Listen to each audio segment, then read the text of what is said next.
I want mental health to be so normalized that little children can tell their parents if they're feeling mentally ill, just like they would if they had a stomach ache or a fever. I want mental health to be so normalized that school lets you go home after a panic attack episode like they would do if you sustain an injury. I want mental health to be so normalized that when someone is in recovery, the people around them ask for progress reports and send them get well soon cards, just like they would for any other sort of recovery. I want mental health to be normalized because every mental health disorder is just as frightening, just as damaging as a life-threatening injury, and we pass people by every day who are so unwell in this sense, but who don't receive a fraction of the care that they deserve just because mental health is unseen.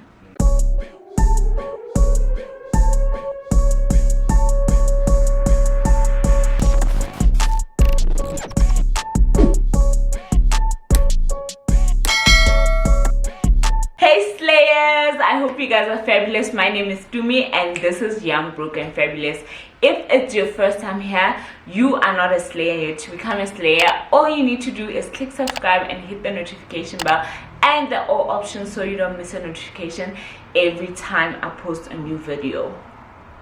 Okay, and if you're a returning Slayer, welcome back, babe. I appreciate you.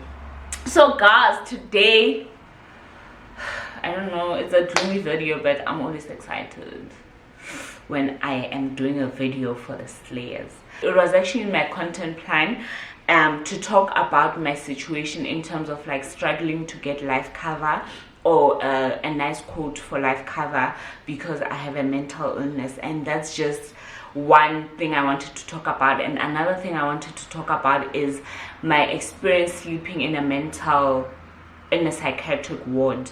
I've slept in a psychiatric ward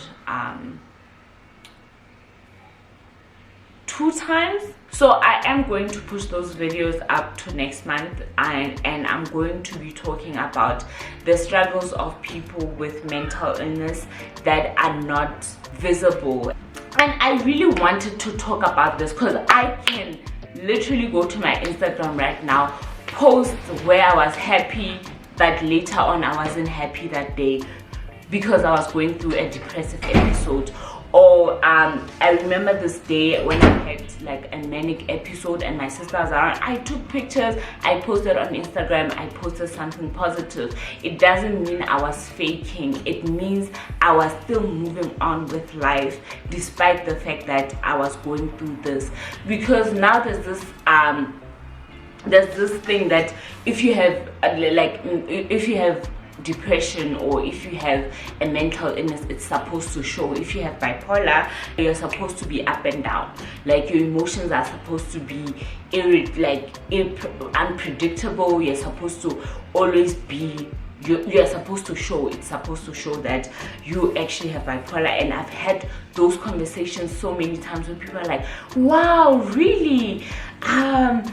It doesn't show. It's a mental illness. Mental illness is not a sickness like if I hurt myself or if I was sick from HIV and my CD4 count was low and I was very sick, or if I had diabetes and every time my sugar is low I would shake, or if it's too high there were visible signs.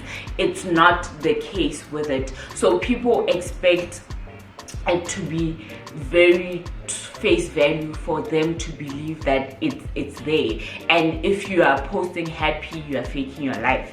And that's what has actually been so hard, because I remember when I've spoken about this a lot of times, even when you have conversations like that, when you tell people and you disclose to them that, you know what, I'm really depressed, and they start counting, you have a job, you have a family, you have a husband that loves you and stuff. So they take away your from your feeling, and they're telling you, no, you're supposed to be happy, you're supposed to be grateful, like you can't be depressed when you have all those things, and that actually adds to the negative feelings. So you end up like isolating, or you end up not talking about these things and just continuing with life like my life is good, so I can't feel this way. And when you feel this way, you actually end up punishing yourself more, because you're like, oh, if people are saying everything is so good in my life, why am I feeling this way?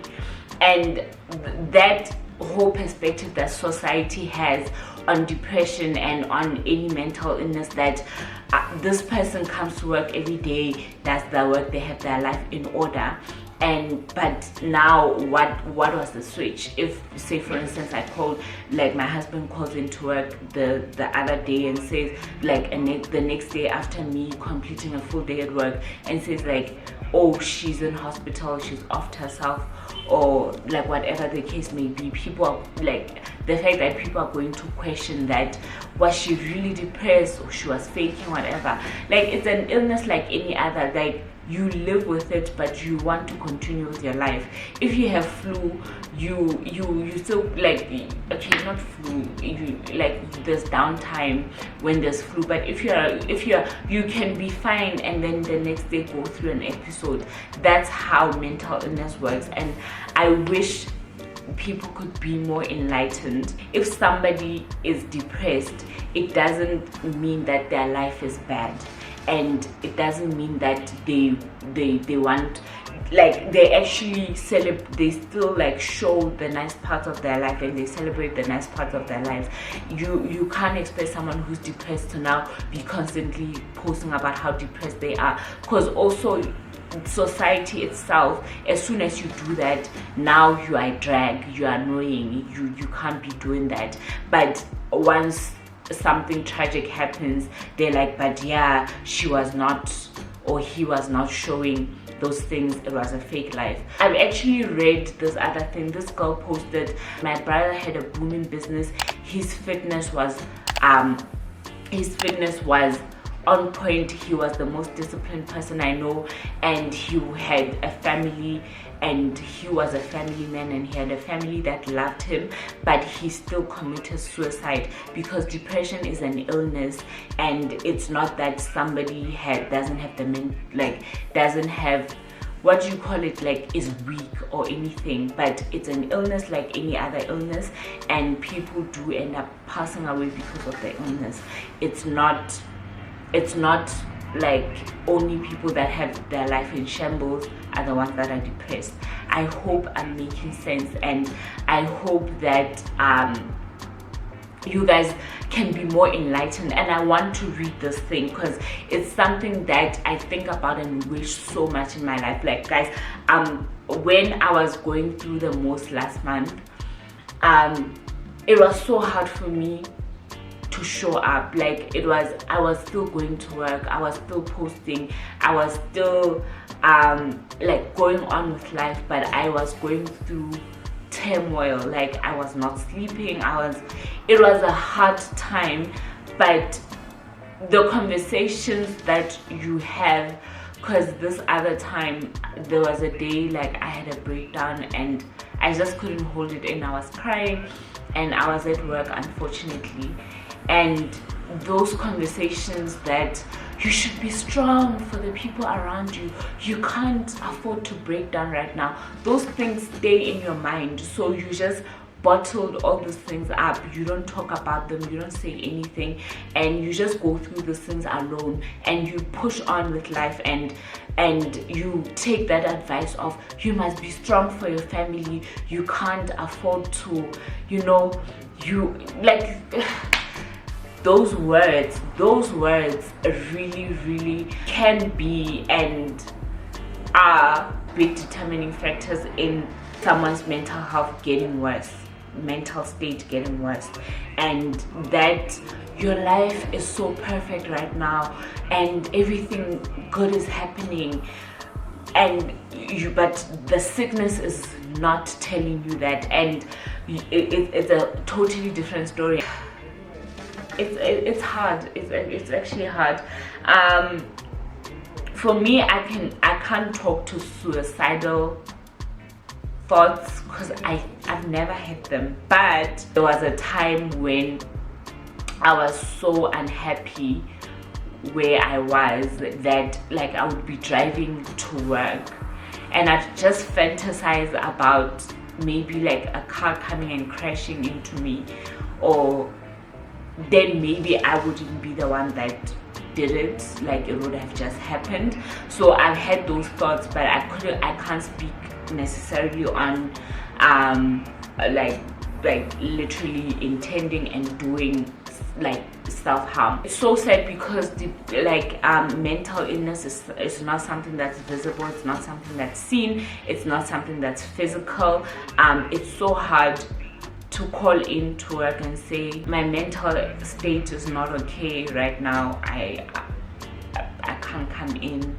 But when you say I have a tummy bug, it's more like or something that's feasible, and I want the world to come to a place where it's not the case. We'll talk about that next time. You guys, please educate yourself, be enlightened, be kind every day, because you don't know what the next person is going through. Even though they're smiling and posting positive things, it doesn't mean that those positive things are fake, but they are still battling with other things. So be kind always and stop this thing of just looking at things at face value. So yeah, that's my 2 cents for today. Like, I think I started this this video very excited, and the realizations and like everything just piled on, because talking about these things that you bottle up and you end up talking about them, you just realize how much the situation and how bad the situation is. Every time you think of saying something, asking someone a question based on their appearance, things they share that they didn't particularly ask you a question, your unsolicited advice, ask yourself this: does this need to be said? Does this need to be said by me? Does this need to be said by me right now? Ask yourself that. And if the answer is no to any of these questions, don't say it. It doesn't need to be said. You can say it in your mind, shut it down, pray to God about your negative ways, and leave it at that. With that being said, thank you so much for tuning in, Slayers. Please don't forget to like, comment, share, and subscribe. And with regards to the next mental health videos I will be doing, please let me know which one you would like to see first, because I do one per month. So it's between these two: the sleeping in a psychiatric ward experience, or the struggling to get life cover because of my mental illness. So yeah, put in the comment section below. Thank you so much for tuning in. Bye.